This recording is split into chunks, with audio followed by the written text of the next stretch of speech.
2024 లేదా 25లో డిగ్రీ లేదా బీటెక్ చదివారా? సాఫ్ట్‌వేర్ జాబ్ కోసం ఎదురు చూస్తున్నారా? అయితే కోడ్‌జ్ఞాన్ 100 డేస్ కోర్సులో చేరండి, జాబ్ సాధించండి. వార్ 2 దేశవ్యాప్తంగా ఒక సంచలన చిత్రం అవుతుందనే అంచనాలతో రిలీజ్ అయింది. నిజంగా ఆ అంచనాలను అందుకోగలిగిందా? ముఖ్యంగా తెలుగులో యంగ్ టైగర్‌గా పేరు పొందినటువంటి ఎన్టీఆర్ జాతీయ స్థాయిలో నెగెటివ్ షేడ్స్ ఉన్న రోల్‌లో అలరించారనేటువంటి మాట ఇప్పుడు ఆసక్తికరంగా మారింది. So war 2 అంచనాలేంటి? అది సాధించినటువంటి ఫలితం ఏంటి? ఈ అంశాన్ని విశ్లేషించే ప్రయత్నం చేద్దాం. మనతో పాటు సీనియర్ జర్నలిస్ట్, ఫిల్మ్ క్రిటిక్ ప్రభు గారు ఉన్నారు. ప్రభు గారు నమస్తే. నమస్తే. వార్ 2 మీద చాలా ఎక్స్పెక్టేషన్స్ ఉన్నాయి. ఫస్ట్ వార్ పార్ట్ 1తో చూస్తే అక్కడంతా నార్త్ కాంబినేషన్స్, RRR తర్వాత జూనియర్ ఎన్టీఆర్ నార్త్ బెల్ట్ లో కూడా బాగా కనెక్ట్ అయ్యారు దేవరా తర్వాత అనే అభిప్రాయం ఉంది.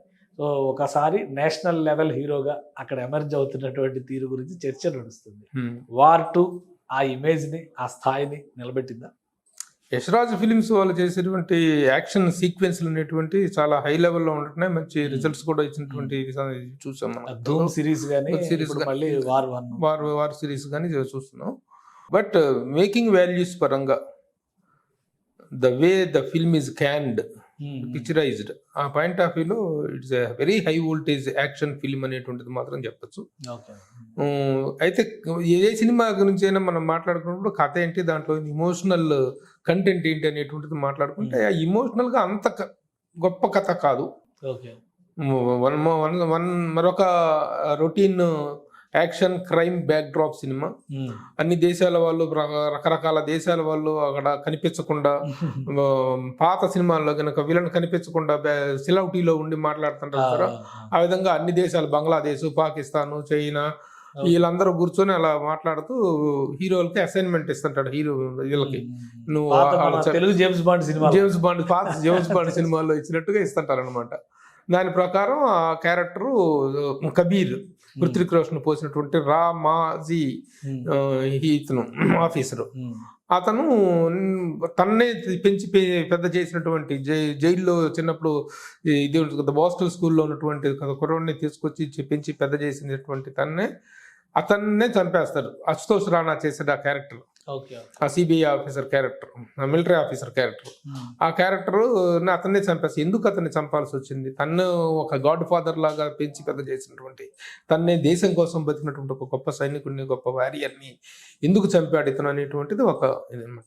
ఎందుకు చంపాడు అనేటువంటిది అతను వాళ్ళ చేతిలో ఉండి అది ఆ సస్పెన్స్ తర్వాత రివీల్ అవుతుంది. ఎందుకు చంపాడు, కారణం ఏంటి, బలమైన కారణం ఏంటి. ఇప్పుడు అతని మీద ఎంక్వైరీ చేయడం కోసం, అతన్ని పట్టుకోవడం కోసం అతని కూతురు సిద్ధార్థ లోధా, అమ్మాయి పేరు కావ్య కియారా అద్వానీ చేసినట్టు క్యారెక్టర్, ఆ అమ్మాయి పక్కతో రగిలిపోతుంది. ఆ అమ్మాయికి ఇతనికి ఉన్న సంబంధం ఏంటి అనేటువంటిది కూడా ఫ్లాష్ బ్యాక్ లో తెలుస్తుంది. ఆ ఫ్లాష్ బ్యాక్ కూడా చెప్పాలి. అతన్ని చంపడం కోసం చలపతి అనేటువంటి ఒక రా ఆఫీసర్గా ఎన్టీఆర్ని ఇంట్రడ్యూస్ చేస్తారు. మేజర్ విక్రమ్ చలపతి అనేటువంటి క్యారెక్టర్ ద్వారా ఎన్టీఆర్ తను ఒక రా ఆఫీసర్. అతను రా ఆఫీసర్ ఎలా అయ్యాడు అనేటువంటిది మళ్ళీ చూపించాల. అతను కూడా బాస్టల్ స్కూల్లో ఇతనితో పాటు చదువుకున్నాడు. బాస్టల్ స్కూల్ నుంచి పారిపోయి ఒక డాన్గా ఎదిగినట్టు వాడు. డాన్గా ఎదిగాడా లేకపోతే మళ్ళీ ఇతను ఎప్పుడు రా ఆఫీసర్ అయ్యాడు అనేటువంటిది తెలియదు. అది ఆ క్లారిఫికేషన్ లేదు, కంటిన్యూటీ లేదు. ఆ రా యాక్టర్ ఆఫీసర్గా ఇతను కియారా అద్వానీ, ఇతను అనిల్ ఇతను కలిసి ఇన్వెస్టిగేషన్ చేస్తుంటారు అనమాట. అనిల్ కపూర్ ఇద్దరు కలిసి ఇన్వెస్టిగేషన్ చేస్తుంటారు. ఆ ఇన్వెస్టిగేషన్ లో భాగంగా ఇద్దరు కన్ఫ్రంట్ అయ్యేటువంటి సీన్స్ చాలా అద్భుతంగా ఉన్నాయి. ఆ సీన్స్ ముఖ్యంగా కొన్ని చేజింగ్ సీన్స్ మాత్రం ఇంటర్నేషనల్ లెవెల్లో చాలా అద్భుతంగా తీశారు. చాలా ఖర్చు పెట్టి తీశారు. చాలా శ్రమతో కూడినటువంటివి, చాలా థ్రిల్లింగ్, గూస్ బమ్ ఒక్కొక్క ఎపిసోడ్. అంటే వీళ్ళు ఒక ట్రైన్ మీద, తర్వాత రోడ్ల మీద, తర్వాత విమానాల మీద, తర్వాత సముద్రంలో, వాటర్లో, ఇన్ని రకాల వీటి మీద చేజింగ్ సీన్స్, ఫైట్ సీన్స్ అనేటువంటి కంపోజ్ చేశారు. అవి మాత్రం చాలా హై స్టాండర్డ్లో ఉన్నాయి. వాటి కోసమే సినిమా చూడాల్సినటువంటి అవసరం ఉంది. అంత అద్భుతంగా ఉన్నాయి. ఇమోషనల్గా కూడా నాట్ దట్ గొప్ప ఇది ఇమోషనల్ కంటెంట్ అని చెప్పలేం, కానీ ఓకే, నాట్ బ్యాడ్. కానీ పెర్ఫార్మెన్స్ వైజ్గా చూస్తే జూనియర్ ఎన్టీఆర్ ఇప్పుడు నేషనల్ లెవెల్ యాక్టర్ అని చెప్పని అంటున్నారు కాబట్టి జూనియర్ ఎన్టీఆర్ ఏ స్థాయిలో రాణించాను జూనియర్ ఎన్టీఆర్ పర్ఫార్మెన్స్ గురించి ఇప్పుడు కొత్తగా మనం చెప్పుకోవాల్సిన అవసరం లేదు. అద్భుతంగా చేశాడు ఎన్టీఆర్ పర్ఫార్మెన్స్, సూపర్ పర్ఫార్మెన్స్. ఇప్పుడు మొదటి నుంచి కూడా దాంట్లో విలన్ క్యారెక్టర్ చేస్తున్నాడు అనేటువంటిది ఒకటి బాగా పాపులర్ అయింది. కానీ యాక్చువల్గా అది విలన్ క్యారెక్టర్ కాదు, విలన్ షేడ్స్ ఉన్నటువంటి పరిస్థితుల ప్రభావంలో ఇమోషనల్ అవుట్ బర్స్ట్ గా తను నెగిటివ్ షేడ్ లోకి మారినటువంటి క్యారెక్టర్ అది. But towards the end of the film it is given a proper justification. Okay, ఆ జస్టిఫికేషన్ ఎప్పుడైనా హీరో క్యారెక్టర్ అన్నట్టు వాడు దొంగగా మారకూడదు, హీరో క్యారెక్టర్ అన్నప్పుడు చెడ్డగా ఉండకూడదు, హీరో క్యారెక్టర్ పరమ పవిత్రుడు శుద్ధపోస అన్నట్టుగా చూపించాల్సిన అవసరం లేదు. సిచ్యువేషనల్ గా ఎలా మారాడు, ఎందుకు నెగిటివ్ అయ్యాడు, తర్వాత ఎందుకు పాజిటివ్ అయ్యాడు, ఆ రీజనింగ్ అనేటువంటి బలంగా ఉంటే దట్ ఈస్ యాక్సెప్టెడ్. ఆ పాయింట్ ఆఫ్ వ్యూలో NTR character is well expected, బాగా చేశాడు. అంటే పైగా ఇప్పుడు జై లవకుశ సినిమా ఉంది ఆల్రెడీ, దానిలో ఎన్టీఆర్ ఒక నెగిటివ్ షేడ్ ఉన్న క్యారెక్టరే చేశాడు. దేంట్లో? జై లవకుశ సినిమా. జై లవకుశ, అవునవును, అందులో ట్రిపుల్ యాక్షన్ కదా, ట్రిపుల్ యాక్షన్. సో అందులో ఒక జస్టిఫికేషన్ ఉంటుంది. జస్టిఫికేషన్ ఉంది. ఈ పాత్రకి సంబంధించి ఎక్కువ ప్రచారం జరిగింది విలన్ అనే చెప్పారు. విలన్ అనే చెప్పారు. విలన్ ఓన్లీ షేడ్స్ ఉన్న క్యారెక్టర్, విలన్ షేడ్స్ ఉన్నట్టు క్యారెక్టర్ తప్ప విలన్ క్యారెక్టర్ కాదు అది. విలన్ క్యారెక్టర్ అనేటువంటిది త్రూ అవుట్ విలన్ క్యారెక్టర్ ఎప్పుడంటే ఆ విలన్ యాటిట్యూడ్ తో క్యారెక్టర్ ఎండ్ చేస్తే దాన్ని విలన్ క్యారెక్టర్ అంటాం. సిచ్యువేషనల్ జస్టిఫికేషన్ అనేది ఇచ్చినప్పుడు పాత్ర ఎందుకు అలా బిహేవ్ చేసింది, మొదటి నుంచి కూడా అతను ఇమోషనల్ క్యారెక్టర్. చైల్డ్హుడ్ లో బాస్టన్ స్కూల్లో చేసినప్పటి నుంచి ఇమోషనల్ క్యారెక్టర్ అతను. ఆ ఇమోషనల్ క్యారెక్టర్ కి తగ్గట్టుగానే అతను టర్న్ అయినట్టు తన చివరిలో మళ్ళీ ఇదిగా మారిపోవటం అనేటువంటిది, ఒక పరివర్తన చెందటం అనేటువంటిది జస్టిఫైడ్ గా చూపించారు.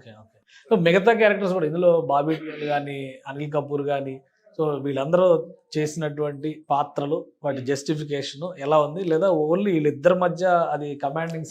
ఎవరెంత మంది ఉన్నా కూడా వీళ్ళిద్దరు సూపర్ స్టార్స్ ఇక్కడ ఉండగా. ఇప్పుడు ఎన్టీఆర్ ట్రిబుల్-ఆర్ తోటి నేషనల్ ఇమేజ్ ఏర్పడింది. ఏర్పడిన తర్వాత ఇతని క్యారెక్టర్ యాక్సెప్ట్ చేశాడు తప్ప అంతకుముందు నేను డైరెక్ట్ గా దీంట్లో చేస్తానలా పాన్ ఇండియా ఇమేజ్ వచ్చిన తర్వాతనే ఈ సినిమాలో చేయడం జరిగింది. కాబట్టి అతను ఒక సూపర్ స్టార్, ఇతను ఒక సూపర్ స్టార్, ఇద్దరు కూడా పోటాపోటీగా నటించారు. ఇద్దరు అద్భుతంగా, ఇద్దరు యాక్షన్ హీరోలు, ఇద్దరు పర్ఫార్మెన్స్ హీరోలు. కాబట్టి ఆ బ్యాలెన్స్ అనేటువంటిది బాగా జరిగింది. మిగతా factors Kiara Advani glamour part మంచి బికినీ గిక్ని లేసి కాసేపు చూపించి ఒక వర్గం ప్రేక్షకులకు కనువిందు చేశారు. తర్వాత మ్యూజిక్ కూడా బ్రదర్స్ మ్యూజిక్, వాళ్ళిద్దరు కూడా మ్యూజిక్ గా ఒక మంచి ఎలివేషన్ ఇచ్చారు. కానీ ఎక్స్పెక్టేషన్స్ ఇక్కడ ఏంటంటే అయాన్ ముఖర్జీ బ్రహ్మాస్త్ర సినిమా తీసిన తర్వాత మళ్ళీ ఇదే సినిమా, బ్రహ్మాస్త్ర చూసిన తర్వాత చాలా మంది భయపడ్డారు. అవునవును, ఈ సినిమా మీద కూడా అయాన్ ఎఫెక్ట్ మీదే భయపడ్డారు. అంటే అయాన్ ముఖర్జీ బ్రహ్మాస్త్రాలు చూపించినప్పుడు ఆ సూపర్ ఎలిమెంట్స్ అనేటువంటి చాలా న్యాచురల్ గా అనిపిస్తూ ఉంది. దాంతో కనెక్ట్ అవ్వలేకపోవడం. కానీ జనరల్ యాక్షన్ ఎపిసోడ్స్ అనేటువంటి తీర్చడంలో మాత్రం అద్భుతంగా తీశారు.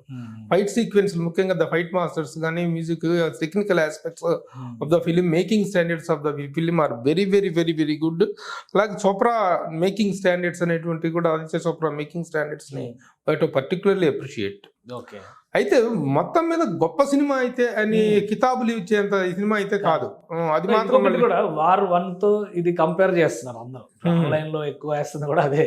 అందులో టైగర్ ష్రాఫ్ వర్సెస్ ఇతను హృతిక్ రోషన్ ఎట్లా నడిచింది, ఇందులో మళ్ళీ వీళ్ళిద్దరి మధ్య అలా నడిచింది, ఎన్టీఆర్ వర్సెస్ హృతిక్ రోషన్. ఈ రెండింటి కంపారిజన్స్ ఎక్కువ వస్తున్నాయి. ఆ స్టాండర్డ్స్ లో tiger Sharaf first performance point of వ్యూలో అక్కడ ఇక్కడ అందరూ బాగానే చేశారు, అది ఇది బాగా చేశారు. కాదు ఇక్కడ ఎన్టీఆర్ ఒక స్పెషల్ అట్రాక్షన్ అని చెప్పుకోవాలి. ఎన్టీఆర్ చేయటం అనేది అప్పుడు అక్కడ దాంట్లో అతను చేయటం అనేటువంటిది ఒక నార్త్ హీరో, ఒక నార్త్ విలన్ చేయటం అనేది రొటీన్.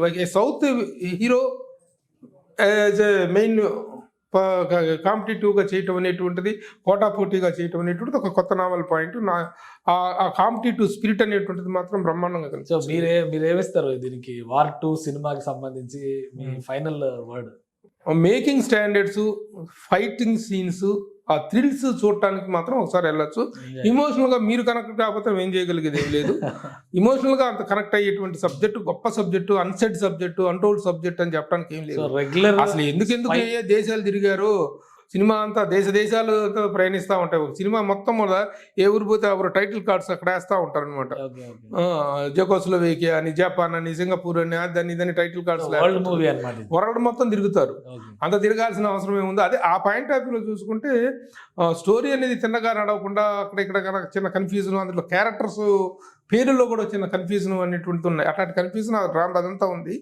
బట్ ఓవరాల్గా చూసుకున్నట్లయితే it is a one time watch movie for the thrills.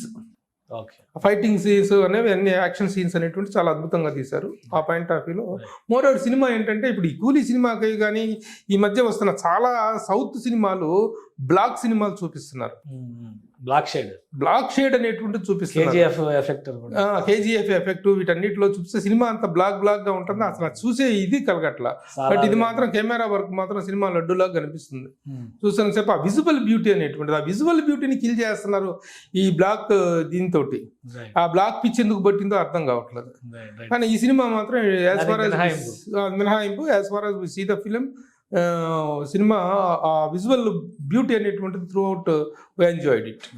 Thank you Prabhu garu విశ్లేషణ అందించినందుకు. ఇది వార్ 2 సినిమాకి సంబంధించి ఎన్టీఆర్ నేషనల్ లెవెల్లో యాక్షన్ పర్ఫార్మెన్స్ అదరగొట్టేశారని చెప్తున్నారు. అలానే ఈ సినిమాలో టెక్నికల్ వాల్యూస్ పరంగా చూసినప్పుడు అద్భుతమైన రేటింగ్ ఇవ్వచ్చు. ఇక వన్ టైమ్ వాచ్ మూవీగా ఓవరాల్ కథను బట్టి చూస్తే కనుక ఈ సినిమాని చూడొచ్చని ప్రభు గారు చెప్తున్నారు. ఇది special discussion. Keep watching. Suman టీవీలో మీ పర్సనల్ అండ్ బిజినెస్ ప్రమోషన్స్ కోసం కింది నెంబర్కి కాంటాక్ట్ చేయండి.